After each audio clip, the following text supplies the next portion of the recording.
उसकी करुण विनती सुनकर मैं पशुपेश में पड़ गया कि अब क्या करूं, कैसे इन्हें कलकत्ते पहुंचाऊं। बोला, तुम्हें गाड़ी में बिठा दूंगा, फिर भगवान का नाम लेकर चल देना, मुझे छोड़ दो। लेकिन वे तो नाछोर बंदे थे, कैसे भी राजी नहीं हुए। इसी बीच कलकत्ता जाने वाली आखिरी गाड़ी के आने का समय हो गया था। सोच रहा था क्या करूं। रमापति स्टेशन मास्टर के कमरे में पानी पीने गए। लौटने में देरी हो रही थी, इसलिए संदेह हुआ कि कहीं रोध होकर टिकट लेने की चेष्टा तो नहीं कर रहे हैं। संदेह सच निकला। वे रो रो कर स्टेशन मास्टर से कह रहे थे, कलकत्ता जाऊंगा मगर पैसे नहीं हैं, आप दया करके किसी भी तरह सहायता कर दे। स्टेशन मास्टर ने उन्हें कोई उत्तर नहीं दिया और असिस्टेंट स्टेशन मास्टर के कान में चुपके से कुछ कहकर तेजी से गांव की ओर चल पड़े। ये देखकर मैंने रमापति को डांटा और मन ही मन किसी आशंका की संभावना से डर गया। एक विपत्ति के बाद अब दूसरी विपत्ति आ खड़ी हुई। अब जगदम्बा की जो इच्छा वही होगा। उसी समय एक सज्जन मेरे पास आकर बोले, स्टेशन मास्टर पुलिस को बुलाने गए हैं, गाड़ी आने वाली है, उसमें बैठकर आप लोग यहाँ से निकल जाइए, अन्यथा बड़ा कष्ट उठाना पड़ेगा। मैंने कहा, हमने तो कुछ किया ही नहीं है। सज्जन बोले, किया आपने नहीं है, पर ये सज्जन स्टेशन मास्टर से टिकट मांग रहे थे। बात यह है कि कल रात यहाँ एक डकैती हो गई है और उस दल में एक काला और लंबा आदमी था। स्टेशन मास्टर को संदेह है कि वह आदमी आपके मित्र ही है।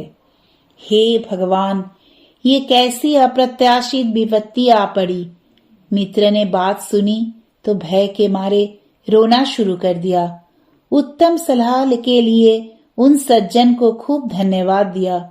कोई उपाय न था, अतः उन्हीं के कथानुसार गाड़ी आने पर हम बिना टिकट उसी में बैठ गए। माँ की जो इच्छा वही होगा। दोनों अलग अलग डिब्बों में बैठे थे। वर्धमान में टिकट चेकर के हाथों पकड़े जाने के डर से स्टेशन आते ही हम गाड़ी से उतर गए। दो एक पुलिस वाले चक्कर लगा गए, परंतु कोई टिकट चेकर नहीं आया। गाड़ी के चलते ही हम फिर उसमें चढ़ गए। इस बार हम एक ही डिब्बे में बैठे। लिलुआ में पकड़े जाने का डर था, पर वहां एक परिचित रहते हैं, उनसे पैसे उधार ले लेंगे, यह सोचकर मैं निश्चिंत हो गया। गाड़ी के बेलूर पहुंचते ही मेरे मित्र उतर गए। मैंने सोचा शायद पानी पीने गए होंगे। गाड़ी के छूटने की सीटी बजी, तब भी न आते देखकर संदेह हुआ। प्लेटफॉर्म की ओर नजर घुमाकर देखा, असिस्टेंट स्टेशन मास्टर मेरे मित्र को पकड़े हुए है और मित्र उनके साथ विवाद कर रहे हैं। मित्र को इस प्रकार विपत्ति में छोड़कर चले जाना उचित नहीं होगा, इसलिए माँ का नाम लेकर मैं भी उतर पड़ा और गाड़ी चली गई। जाकर असिस्टेंट स्टेशन मास्टर से पूछा, क्या बात है? उन्होंने कहा, ये सज्जन झूठ बोल रहे हैं, ये गाड़ी से उतरकर टिकट खरीदने आए थे, मैंने पकड़ लिया। यदि सच कहते तो मैं इन्हें छोड़ देता, लेकिन ये झूठ बोले, इसलिए पैसे लेकर ही छोड़ूंगा। इन्होंने अपना परिचय बेलूर के निवासी कहकर दिया था। जब पूछा बेलूर किधर है, तो ठीक उल्टी दिशा में बताया। तब तक स्टेशन मास्टर भी वहां आ पहुंचे। मैंने कहा, बहुत हो गया, आप छोड़ दीजिए। मेरे मित्र की तरफ इशारा करके उन्होंने कहा, तुम सच कहते थे, आखिर ये बंगाली है, सच बोलने पर ये तुम्हारी सहायता कर सकते थे। दोनों स्टेशन मास्टरों ने कहा, बहुतों के पास पैसा नहीं होता, सच कहने से कई बार छोड़ देते हैं या टिकट खरीदने में सहायता भी करते हैं। बड़े मास्टर ने कहा, मैं होता तो शायद कुछ नहीं कहता, लेकिन छोटे मास्टर बड़े स्ट्रिक्ट है। मैंने कहा, तो भी अच्छे है क्योंकि दयालु है। इस प्रकार अपने मित्र को छुड़वा लिया।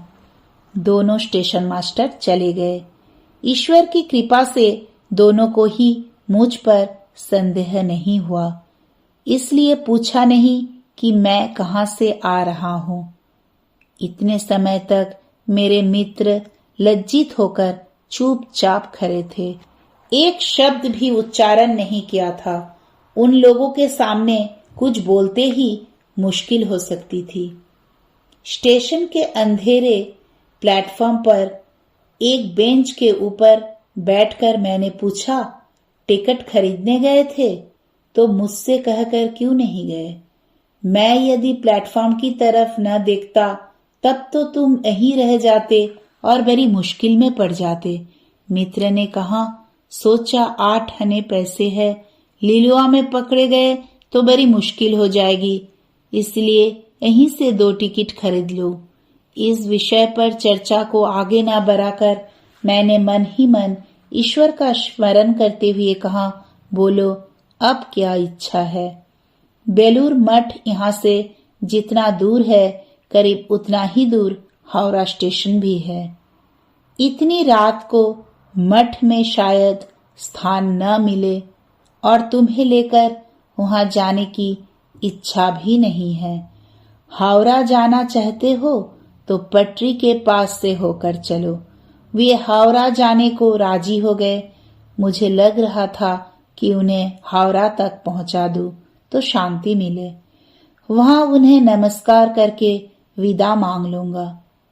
अंधेरी रात थी। बड़ी कठिनाई के साथ चलना शुरू किया।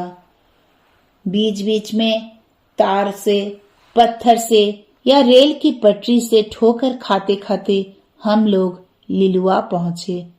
स्टेशन पर अंधकार था। मैंने रमापति से कहा, चुपचाप मेरे साथ चलो, यदि कोई पूछेगा तो उत्तर मैं दूंगा। करीब आधे प्लेटफॉर्म तक आ गए थे तभी किसी ने पूछा, कौन है?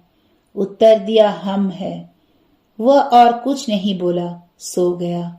हम भी आराम से स्टेशन पार करके हावड़ा की ओर चल पड़े।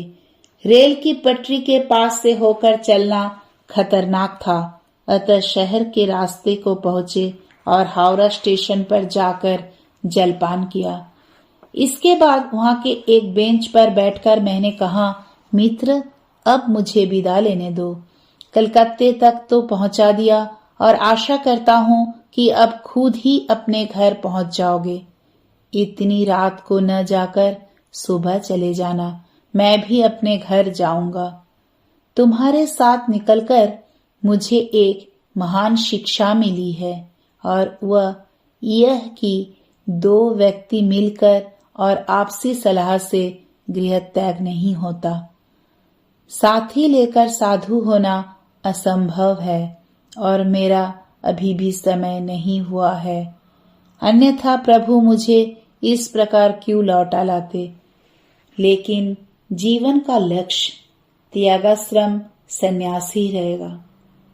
एक बात और, मित्र होने के नाते मैंने तुम्हें अपने मन की इच्छा बताई थी और तुम स्वयं अपनी इच्छा से मेरे साथ चलने को राजी हुए थे। अतः तुम्हारे इस प्रकार मेरे साथ आने के लिए मैं उत्तरदायी नहीं हूं।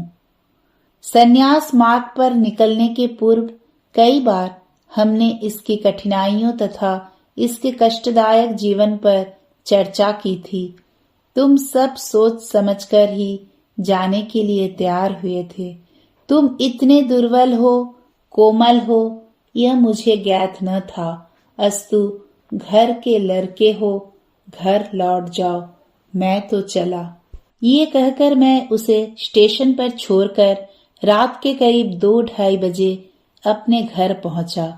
सुबह खूब हंगामा हुआ। सब पूछने लगे, तुम बिना कुछ बताए कहाँ चले गए थे? मैं बोला, एक जगह गया था। परंतु पिता से छिपाना कठिन था। जाने के पूर्व एक कागज के टुकड़े पर कुछ लिखा था जो उन्हें मेरी किताब कपियों में ढूंढने से मिल गया था।